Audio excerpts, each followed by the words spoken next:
Wagwan people, it's your boy Mo here, and today we're talking about the NBA draft again. Those of you who are subscribed yesterday, I dropped my reviews of the top picks in the draft and graded each team on the player that they selected in that draft lottery. Today we're talking about the players on the other end of the spectrum, the sleeper picks, the top 5 steals of the NBA draft. Now, any pick in the NBA draft isn't guaranteed to be good. Even the number 1 pick can turn out to be terrible. We've seen plenty of busts over the years. We're talking about the Anthony Bennett's of the world. Shout out to Andrea Bargnani's of the world. And you know, there's a few guys picked at the very top that turn out to not be good, but there are a few guys picked at the end or in the second round that turn out to be great. Since the year 2000, 72% of players that have been drafted in the second round have gone on to never play in the NBA or been like the 15th man on a roster who plays 1 or 2 garbage minutes at the end of a game. So striking on gold in the second round is an extremely tough task, but if you can do it, it can have great effect for your franchise. Let's think about Nikola Jokic. Let's think about Draymond Green. These guys were overlooked by a lot of people in the first round, and now look at them, the backbone to contending teams. So hit the subscribe button because I'm going to break down to you my top 5 sleeper picks, the steals of the draft, if you will, that I found in the second round. Because most people, they watch the draft, they might watch the first 10, the first 20, or even the first round. Not many fans stay all the way until pick number 60, but I was there with my notepad up until 6:30 in the morning in England, trying to figure out which teams have got a hidden gem.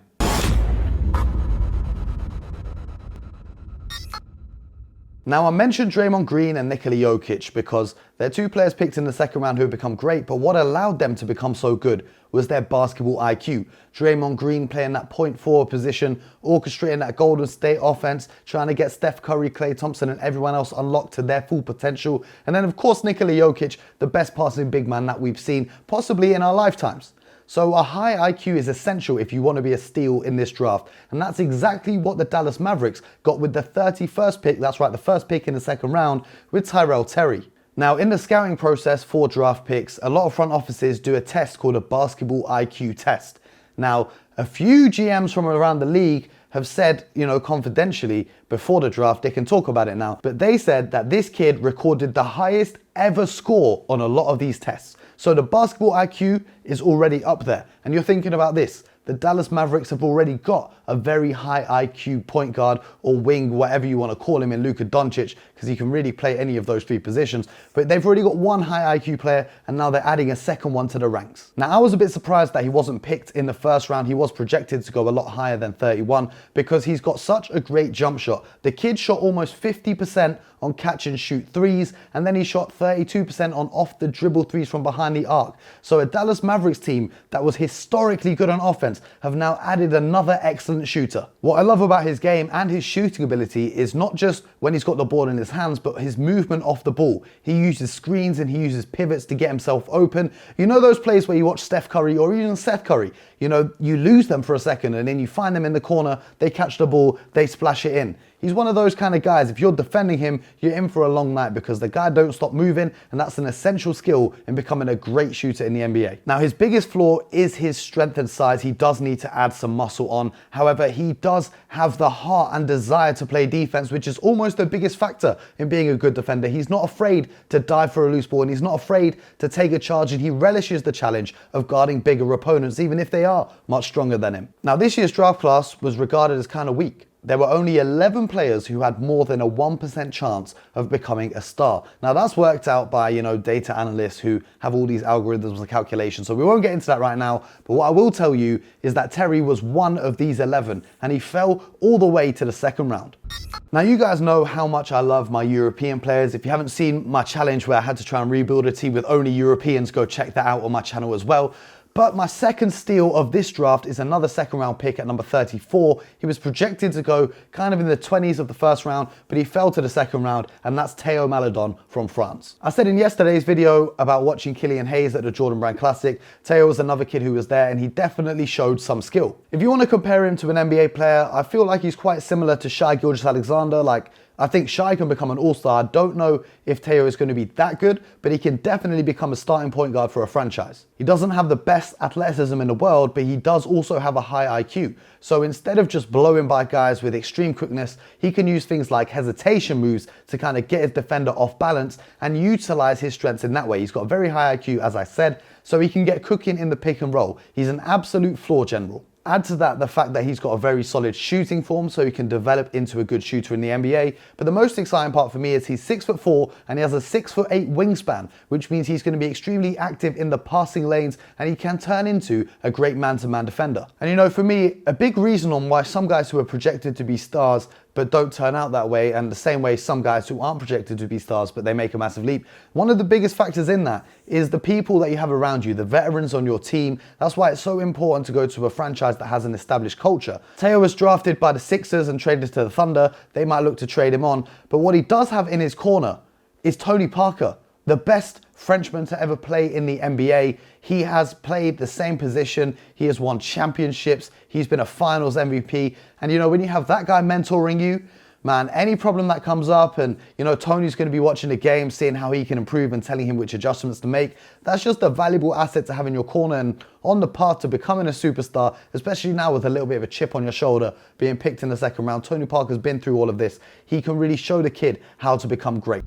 Now, my third steal of the NBA draft was the 35th pick, Xavier Tillman Sr, who was picked by the Kings but then traded to the Grizzlies, who is a power forward who could potentially, he can become a very solid starter, almost like a PJ Tucker type vibe. He's got a really high basketball IQ, so he already plays like a veteran. He's a great playmaker and facilitator, so if you pair him with stars that are already in your team, he could really help them maximize their potential. He's 6'8" with a 7'1" wingspan, so he provides versatility on defense. He's an extremely strong post-up defender. It is tough to score on this guy in the post. He doesn't block a lot of shots, but because of his high IQ, he can alter a lot of them, which sometimes is more effective than blocking them, because then you don't have the risk of the referee blowing a whistle, because the refs in the NBA love to call rookies for fouls. So, you know, if you can just alter a shot without having to actually block it, still get the miss, still get the stop, your team goes away in transition, then you're nice. That 7'1" wingspan also makes him a great rebounder, and he's pretty handy at switching on the perimeter, especially in a modern NBA where there are so many pick and rolls. He can switch out there on the defense and stay with his defenders and then recover. On the offensive end, he can make good passing reads. He's nothing amazing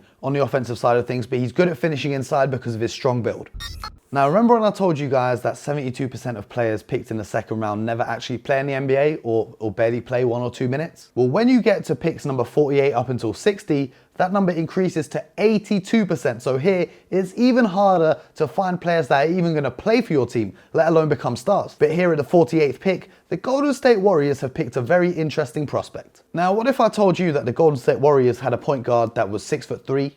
He was great at shooting from behind the arc. He's great at using a change of speed to get by defenders and then craftily finishing on the inside. You'd think I'm talking about Steph Curry, but I'm also talking about a player that Steph is a big fan of because he impressed at the Curry Elite Camp. It's Nico Manion. Now, his hair might look like it's caught on fire, but that's not what's on fire. He's an absolute flamethrower from behind the arc. Even though he's not the biggest player, he can finish around the hoop with both hands. He's great at changing speed, so he can use those hesitation moves, and then off the pick and roll, he's great at putting up and cashing in when his defender thinks he's going straight to the hoop. He's got a very high passing IQ as well, so he can make those nice point guard reads.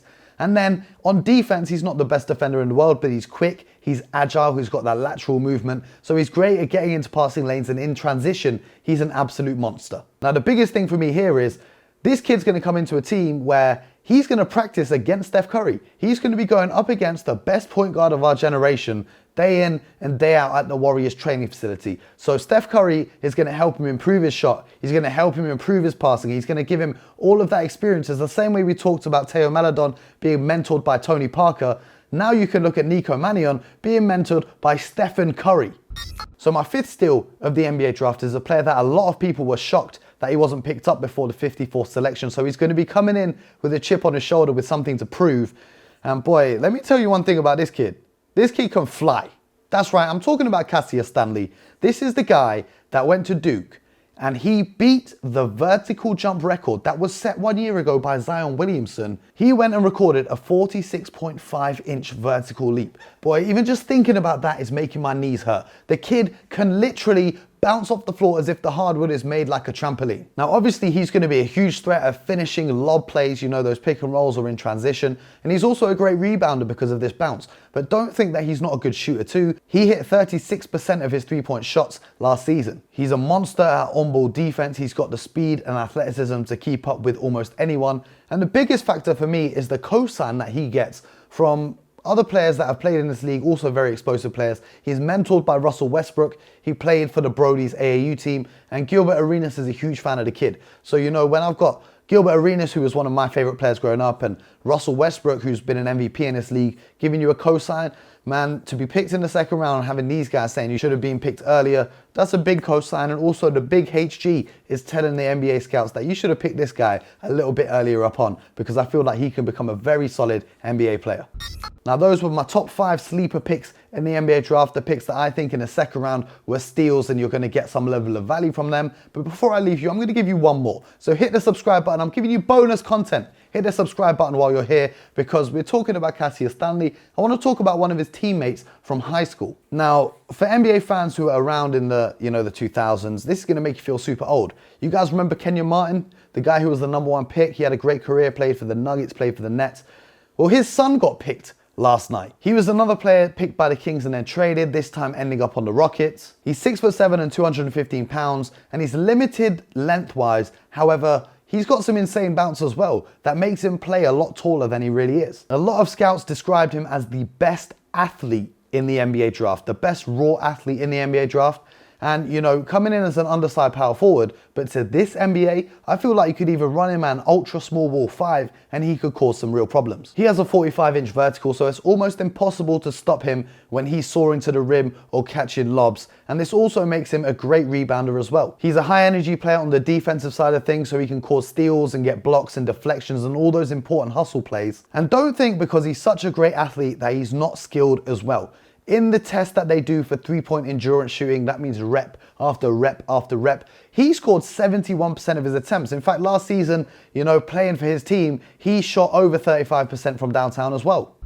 So those are my top 5 sleepers, or top 6 because I gave you a bonus one, sleepers and steals of the NBA draft. Who do you guys think is going to be the biggest surprise for everyone when they get to the league and really make scouts regret not picking them earlier on in the draft? We're only a month away from the season starting now, so make sure you subscribe because I'm going to have so much content coming for you. I'm not going to tell you what I've got in store. I want you to press subscribe so you get notified every time I drop something. Yeah, that's right. Hit the bell as well. You know, make me bump up in the YouTube algorithm. Show some love for the kid. I'm just getting started in this YouTube world. I'm trying to build a momentum with you guys, the HG fam. So I appreciate all of you guys watching, all of you guys subscribing, and as always, my people, get buckets.